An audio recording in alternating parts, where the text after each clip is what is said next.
Assalamualaikum warahmatullahi wabarakatuh. Salam penyuluh hukum. Sahabatku semua, bicara tentang penyuluhan hukum. Penyuluhan hukum adalah penyebar luasan informasi hukum dan pemahaman terhadap norma hukum dan peraturan perundang-undangan yang berlaku, serta pengembangan kualitas penyuluhan hukum guna mewujudkan dan mengembangkan kesadaran hukum masyarakat, sehingga tercipta budaya hukum dalam bentuk tertib hukum dan taat atau patuh terhadap norma hukum dan peraturan perundang-undangan yang berlaku demi tegaknya supremasi hukum. Penyuluhan hukum ini sendiri dilakukan oleh pejabat fungsional penyuluh hukum atau oleh orang-orang yang paham akan hukum. Salah satu penyebar luasan informasi hukum dan pemahaman terhadap norma hukum dan peraturan perundang-undangan yang berlaku yaitu membuat peta penyuluhan hukum. Peta penyuluhan hukum ini merupakan profil tingkat suatu lokasi geografis atau daerah yang memuat analisis mengenai berbagai informasi, diantaranya itu terkait dengan jumlah penduduk, tingkat pendidikan, jenis pekerjaan, permasalahan hukum yang dominan, dan infrastruktur penyuluhan hukum yang tersedia, yang nantinya peta penyuluhan hukum ini digunakan sebagai acuan atau dasar dalam melaksanakan kegiatan penyuluhan hukum atau penyebar luasan informasi hukum. Peta penyuluhan hukum adalah alat bantu dan sebagai langkah awal untuk merencanakan penyuluhan hukum. Peta penyuluhan hukum merupakan sarana pertama yang harus dimiliki untuk menyuluhkan hukum. Peta penyuluhan hukum ini merupakan pedoman bagi penyuluh hukum untuk merencanakan penyuluhan hukum yang tepat bagi sasaran tertentu. Sahabatku semua, berdasarkan surat edaran Kepala Badan Pembinaan Hukum Nasional nomor PHN.01.05.01 tahun 2024 tentang ruang lingkup kegiatan penilaian kinerja dan konversi predikat kinerja jabatan fungsional penyuluh hukum dan analis hukum, ruang lingkup kegiatan penyuluhan hukum pada lampiran 1 surat edaran tersebut penyebar luasan informasi hukum berupa penyusunan peta penyuluhan hukum pada tingkat kabupaten atau kota dilakukan oleh penyuluh hukum ahli muda, sedangkan penyusunan peta penyuluhan hukum tingkat provinsi dilakukan oleh penyuluh hukum ahli madya. Sahabatku semua, untuk memperoleh data atau informasi mengenai kondisi, sasaran atau segmentasi audiens dan kebutuhan hukum masyarakat, penyuluh hukum harus menetapkan hal-hal apa saja yang diperlukan dalam melakukan penelitian penyusunan peta penyuluhan hukum. Nah, hal-hal yang bisa dilakukan diantaranya itu melakukan identifikasi data.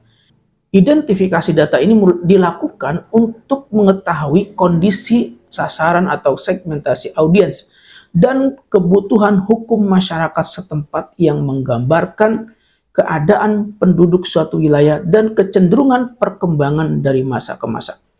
Identifikasi data ini mencakup pertama data demografis. Data demografis meliputi jumlah penduduk. Data berupa jumlah penduduk ini dibutuhkan untuk menentukan metode, strategi, dan media penyuluhan hukum yang paling efektif. Kemudian data jumlah atau desa, kelurahan, dusun, rukun tetangga, dan jumlah rukun warga. Kemudian identifikasi data yang kedua yaitu data geografis. Data geografis merupakan data yang berkaitan dengan informasi spasial atau berkenaan dengan ruang atau tempat. Jenis data geografis ini dapat berupa koordinat dan lokasi dan berkaitan dengan aspek ruang, lingkungan, dan regional. Contohnya seperti data terkait dengan letak wilayah kota atau kabupaten, luas kota, jumlah penduduk, kepadatan penduduk, tempat wisata, tempat industri, jumlah kecamatan atau desa. Kemudian identifikasi data yang ketiga yaitu struktur pemerintahan. Untuk mempermudah, memperlancar dalam mencari keterangan atau informasi tentang kondisi masyarakat setempat dalam pelaksanaan kegiatan penyusunan peta penyuluhan hukum, penyuluh hukum perlu mengenal nama pejabat struktural dari tingkat desa atau kelurahan sampai tingkat kecamatan. Kemudian identifikasi data yang keempat yaitu pemangku kepentingan. Agar pelaksanaan penyusunan peta penyuluhan hukum berjalan dengan baik, maka penyuluh hukum harus melakukan pemetaan pemangku kepentingan. Hal ini diperlukan dalam rangka untuk memudahkan koordinasi salah satunya dengan para pemangku kepentingan.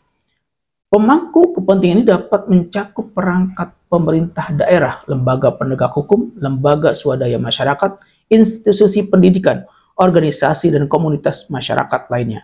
Hal yang perlu dilakukan penyuluh hukum dengan pemangku kepentingan yaitu adanya kesepahaman mengenai permasalahan hukum, saling memberikan informasi, membuat skala prioritas pelaksanaan penyuluh hukum di wilayah tersebut. Kemudian penyetaraan pelaksanaan kegiatan penyuluh hukum pada instansi-instansi yang mendukung penyuluhan hukum. Kemudian identifikasi data yang kelima yaitu infrastruktur pendidikan. Data jumlah infrastruktur pendidikan ini bisa dimulai dari data pendidikan taman kanak-kanak sampai dengan perguruan tinggi dan jumlah peserta didik serta jumlah penduduk. Hal ini diperlukan untuk menentukan presentasi jumlah angka melek huruf penduduk. Angka melek huruf ini diperlukan untuk menentukan segmentasi audiens yang tidak mendapat akses pendidikan, menentukan media yang akan digunakan oleh penyuluh hukum dalam melaksanakan penyuluhan hukum pada segmentasi tersebut. Kemudian identifikasi data yang keenam yaitu jenis pekerjaan. Data jenis pekerjaan ini dibedakan menjadi dua jenis, yaitu pekerjaan yang menghasilkan barang dan ada juga pekerjaan yang menghasilkan jasa. Dari data jenis pekerjaan suatu wilayah akan menggambarkan tingkat kesejahteraan suatu masyarakat. Hal ini akan mempermudah dalam menentukan perencanaan kegiatan, terutama segmentasi audiens. Kemudian kita identifikasi data yang ketujuh yaitu data jaringan media lokal.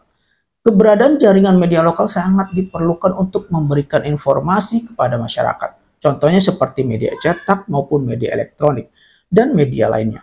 Kemudian identifikasi data yang kedelapan yaitu kesiapan infrastruktur penyuluhan hukum pada kantor wilayah Kementerian Hukum dan HAM. Hal ini tentu untuk mempermudah dalam melakukan perencanaan strategi penyuluhan hukum. Infrastruktur ini seperti jumlah desa sadar hukum atau binaan, kuantitas pelaksanaan konsultasi hukum, kesiapan tenaga penyuluh hukum, frekuensi penyebaran media penyuluhan hukum kepada masyarakat berupa leaflet, brosur, serta pembuatan dan pemasangan spanduk di tempat-tempat strategis, jumlah pelaksanaan penyuluhan hukum, temu sadar hukum, persiapan desa sadar hukum, dialog interaktif, dan perbincangan permasalahan hukum di TV dan di radio. Kemudian identifikasi data yang kesembilan yaitu data terkait dengan permasalahan hukum yang dominan. Nah, data permasalahan hukum yang harus didapat adalah permasalahan hukum yang paling dominan di desa atau kelurahan. Informasi dapat diperoleh dari peta permasalahan hukum yang terdapat pada kantor wilayah Kementerian Hukum dan HAM atau dari Polsek dan Polres setempat. Dengan mengetahui permasalahan hukum yang dominan, tentu akan mempermudah dalam melakukan identifikasi kebutuhan informasi hukum pada kelompok masyarakat. Kemudian identifikasi data yang ke-10 yaitu data muatan lokal atau kesenian daerah kearifan lokal, kebiasaan setempat.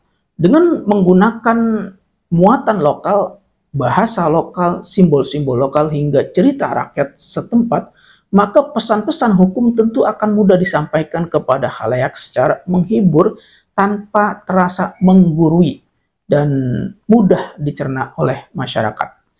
Selain melakukan identifikasi data dalam melakukan penyusunan peta penyuluhan hukum, hal-hal yang diperlukan dalam melakukan penelitian penyusunan peta penyuluhan hukum adalah menentukan metode penelitian yang digunakan. Metode penelitian ini bisa menggunakan metode penelitian kualitatif, kuantitatif, atau campuran kualitatif-kuantitatif. Metode pengumpulan data kualitatif diantaranya bisa dilakukan cara wawancara, observasi, kuesioner atau angket. Teknik dokumen ini adalah teknik pengumpulan data dengan sumber non-manusia, non-human resource, diantaranya seperti dokumen dan bahan statistik. Kemudian teknik triangulasi. Triangulasi diartikan sebagai teknik pengumpulan data yang memiliki sifat menggabungkan dari berbagai teknik pengumpulan data, sumber data yang sudah ada. Selanjutnya, teknik pengumpulan data kuantitatif. Teknik pengumpulan data ini menggunakan sumber data primer dan sekunder. Sumber data primer yaitu data yang secara langsung memberikan data kepada pengumpul data.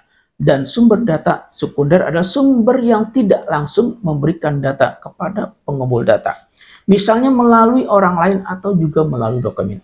Teknik pengumpulan data ini bisa dilakukan dengan cara wawancara, kuesioner, observasi, penelitian lapangan, atau penelitian pendapat.